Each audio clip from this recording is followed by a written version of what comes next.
Bonjour les installateurs curieux et à l'écoute. Pour ce nouveau rendez-vous Parole de coach, je vous propose que l'on s'intéresse ensemble au design des produits d'Etem qui participent et qui contribuent pleinement à l'image de la marque et de ses équipements. Ce mois-ci, une offre exceptionnelle. Vous pouvez bénéficier de 10% de réduction sur les détecteurs extérieurs qui obéissent à des règles de design bien particuliers. Vous avez la modernité, le côté pratique et bien sûr le design qui est édifiant chez Etem. Pour en parler, j'ai le plaisir d'accueillir un invité de choix, Erwin van Handenhoven, et qui est donc le responsable du design du studio du groupe Hager et des produits d'Etem. Alors je précise que vous êtes à Strasbourg en ce moment et que vous nous offrez cet entretien. Bonjour et soyez le bienvenu. Comment allez-vous ? Je vais très bien. Bonjour Claire.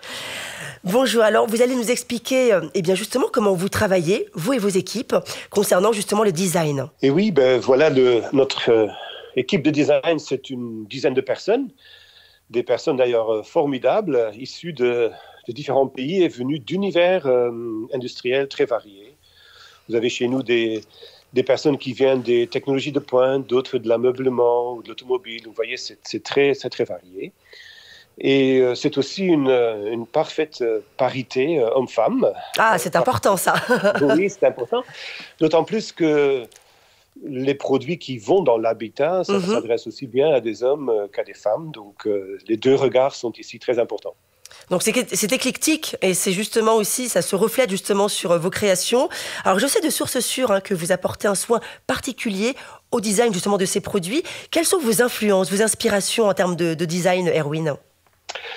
Nos influences en design, c'est très large. D'abord, je dirais, le monde entier et notre laboratoire, on est influencé de tout ce qui nous entoure et qui bouge et qui change en permanence. Plus spécifiquement dans le monde de l'alarme, pour Etem, ce sont des évolutions très fortes dans la maison, la façon dont on va considérer aujourd'hui la maison comme un environnement actif. Alors qu'auparavant, c'était plutôt une entité passive. On voulait être protégé contre la pluie, le mauvais temps et avoir du privacy. Alors aujourd'hui, on va demander bien plus de choses à la maison. Oui, bien sûr. Notre influence, c'est la marque même. La marque d'Etem, elle a une vraie ADN, elle a une identité. Et donc, on cherche par le design de traduire la haute technicité, les qualités de ces produits-là dans une valeur perçue, des choses qu'on peut voir, qu'on peut ressentir. Et voilà. Et donc, pour nous, en gros, le langage design de Etem, c'est un style assez dépouillé, assez serein. On cherche un équilibre, sérénité, simplicité et en même temps ingéniosité parce que ce sont des produits ingénieux en même temps. Moi, c'est vrai que j'ai eu le plaisir d'en voir quelques exemplaires et c'est vrai que pour certains, c'est même un objet de décoration. Enfin, entre guillemets, en tout cas, c'est assez élégant, c'est assez racé.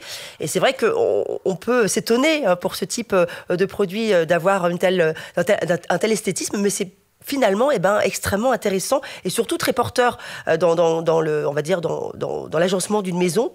Alors quels sont vos objectifs précisément sur le design ? Comment travaillez-vous sur les dimensions, sur l'esthétisme, l'ergonomie, le packaging ? Comment tout ça se profile au quotidien dans votre travail ? Eh bien, pour nous, c'est chercher un équilibre dans tout cela. On ne peut pas dire qu'il y a l'un qui est plus important que l'autre. On cherche à les avoir présents ensemble dans le produit. Donc, quand on dit un produit doit être esthétique, ça veut dire qu'on cherche à donner une juste émotion à ce produit-là. C'est pas la même émotion pour l'intérieur et l'extérieur. Peut-être qu'on viendra sur cette question un peu plus tard. En termes d'ergonomie, c'est plutôt l'idée de l'expérience client, mais aussi l'expérience de l'installateur. L'alarme, il faut d'abord pouvoir l'installer dans les bonnes conditions, il faut que ça soit faisable, mais plus que faisable, il faut que ça soit un plaisir de le faire, que ça soit évident de le faire, que ce soit agréable de le faire. Et puis les personnes, les clients qui vont s'en servir tous les jours de cette alarme-là, il faut aussi qu'ils aient une bonne expérience de réel plaisir. Voilà, donc l'alarme, ce n'est pas quelque chose de négatif, il doit vous procurer un plaisir au quotidien. J'entends bien.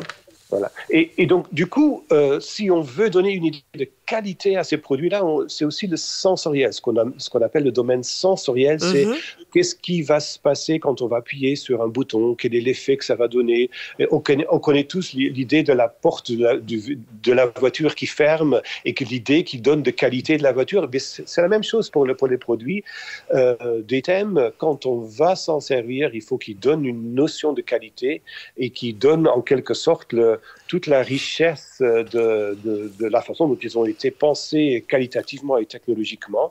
Eh bien, ça doit se traduire à travers un usage. Et donc ça, c'est le volet sensoriel. On parlait effectivement des modèles intérieurs et justement, vous l'évoquiez tout à l'heure, hein, qu'est-ce qui distingue précisément le design d'un produit de surveillance intérieure et extérieure? Si on met, par exemple, une sirène à l'extérieur, sur sa façade, on s'adresse au monde extérieur. Hein, on émet un message. Donc, il y a un design spécifique qui a un rôle public quelque part. Hein, on affiche son image. C'est un peu différent pour les produits qui se trouvent de l'autre côté, donc l'intérieur de la maison. On va vivre dans cet espace-là. Et donc, pour nous, le but ici, c'est plutôt de sublimer la technologie, de faire en sorte que les personnes qui vivent avec l'alarme voient tous les jours qu'ils ont quelque chose de très efficace, de très haut de gamme. En tout cas, une chose est sûre, permettez-moi, c'est qu'on ne peut pas vous reprocher de ne pas vivre eh bien, le design de vos produits. Vraiment, vous êtes très investi, très passionné. Non, mais vraiment, c'est un réel plaisir de pouvoir sentir eh bien, l'implication que vous avez. Vous êtes un designer né et ça s'entend et c'est extrêmement agréable. Alors, comment pourriez-vous résumer l'exigence, l'importance, très, très brièvement, hein, pour synthétiser, l'exigence du design dans la gamme des thèmes? Alors, vous venez de dire que je suis passionné et que ça s'entend. C'est vrai qu'il est très difficile de faire notre métier de designer sans passion, ça va avec. Mais je dois en même temps dire qu'il faut que le design sache aussi rester à sa place. Nous ne sommes pas la chose la plus importante pour une alarme des thèmes. Ce qui est très important d'être efficace, d'être performant, d'être robuste, d'être efficace dans toutes les situations, que les gens puissent compter sur le produit. Donc, ce que je suis en train de vous dire, c'est qu'au fond, le design,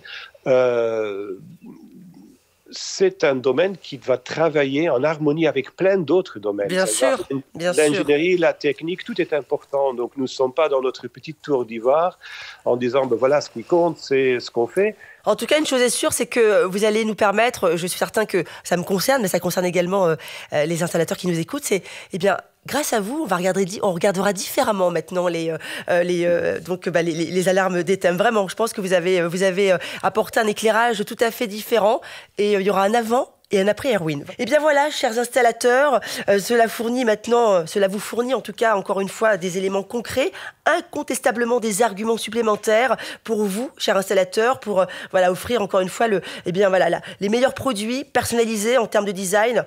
La qualité, on la connaît, mais maintenant le design, ça s'agrémente. Alors n'hésitez surtout pas également bien sûr à réagir. On vous attend sur notre page YouTube. Vous pouvez bien sûr interagir, poser des questions, et puis bien sûr, on se retrouve nous avec beaucoup de plaisir très prochainement. Ne manquez pas le prochain numéro Parole de Coach. À très bientôt. Au revoir Erwin. Merci. Merci à vous Claire. À bientôt.